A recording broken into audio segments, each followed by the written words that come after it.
अॼु जो टॉपिक आसमान नीरो छो आहे। साइमन अंग्स साइंस बाबति किताब जो लेखक। आसमान इंग्लिश में चऊं त स्काई नीरो न आहे। घटि में घटि उते को नीरे रंग जो मवाद न आहे। छा न आहे? उते नीरे रंग जो मवाद न आहे। न कि आसमान में नीरा दाग या निशान आहिनि।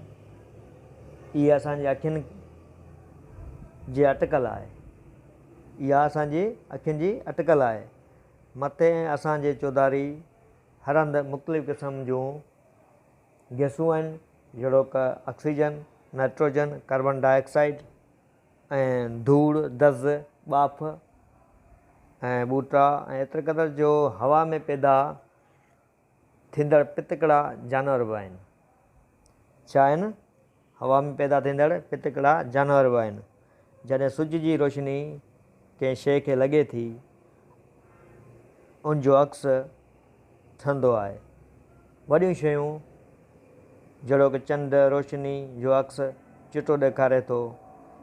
चंड जी दज़ कारी आहे, पर इहा एॾी अक्स ॾींदड़ आहे जो चंड राति जो चिमकणु लॻंदो आहे। पर गैस जो हिकु पितकड़ो मॉलिक्यूल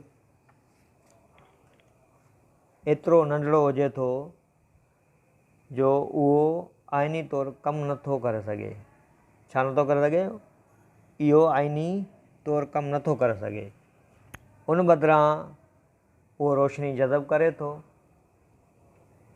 ऐं पोइ रोशनी खे वापसि धिकींदे हेॾे होॾे उमाणे छॾे थो। ऐं ॿियनि लफ़्ज़नि में हवा हर मॉलिक्यूल खे हिकु पितकड़ो चिमकंदड़ ऐं विसामजंदड़ रोशनी जो वसीलो आहे। हिकु घड़ी लाइ तसवुरु करियो त रोशनी आवाज़ हुजे। सिज जी रोशनी हिकु साज़ वारो औज़ार न आहे जंहिंजे हिकु मख़सूस पिच ते नोट हलायो वञे। इहो त हिकु वसी अरीज़ साज़नि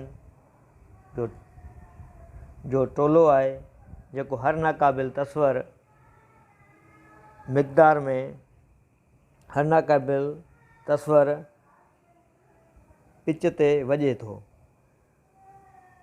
असां फ़क़्ति उन मौसीक़ी जो थोरो हिसो ॾिसूं था।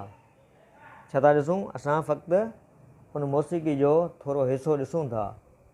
असांजूं अखियूं रोशनी जे मुख़्तलिफ़ रंगनि खे महसूसु कनि थियूं, जहिड़ो कि वाङणाई, नीरो, साओ, फिको, गुलाबी ऐं नासी।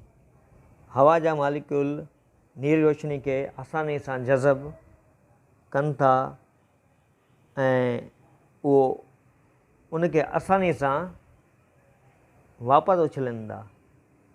इहो ई सबबु आहे जो आसमान में हर हंधि नीरी रोशनी फैलियलु आहे ऐं उन करे हर पासे खां असांजी अखियुनि ताईं पहुचे थी।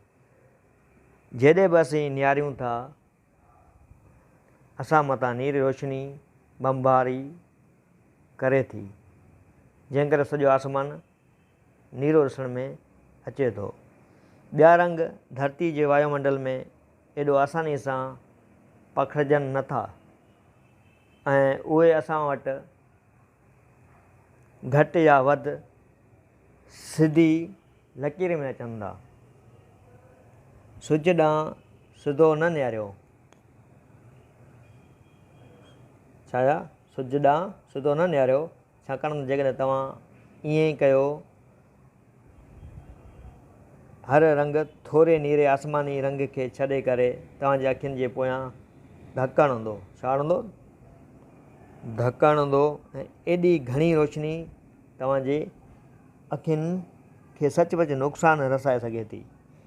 जेकॾहिं मरीख़ जे वायुमंडल में वधीक गैसूं हुजनि हा त उनजो आसमान बि नीरो हुजे हा।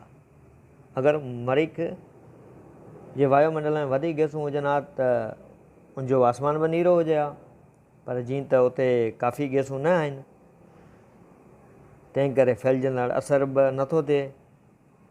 जेकॾहिं तव्हां मर्ग जे मथाचिरे ते बीह सघो ऐं मथे निहारियो त तव्हां आसमान में अछे सिज जी रोशनी ॾिसंदा। दर जे करे थोरो हल्को बादामी रंग हूंदो। धरती जे क़तबनि ॾांहुं जिते सिज आसमान में हेठि वेहे थो ऐं रोशनी खे ज़मीन ताईं पहुचण खां अॻु वधीक वायु मंडल मां गुज़रणो पवे थो, उते ई आसमान ख़ासि तौर ते नीरो हुजे थो। छा हुजे थो? आसमान ख़ासि तौर ते नीरो हुजे थो।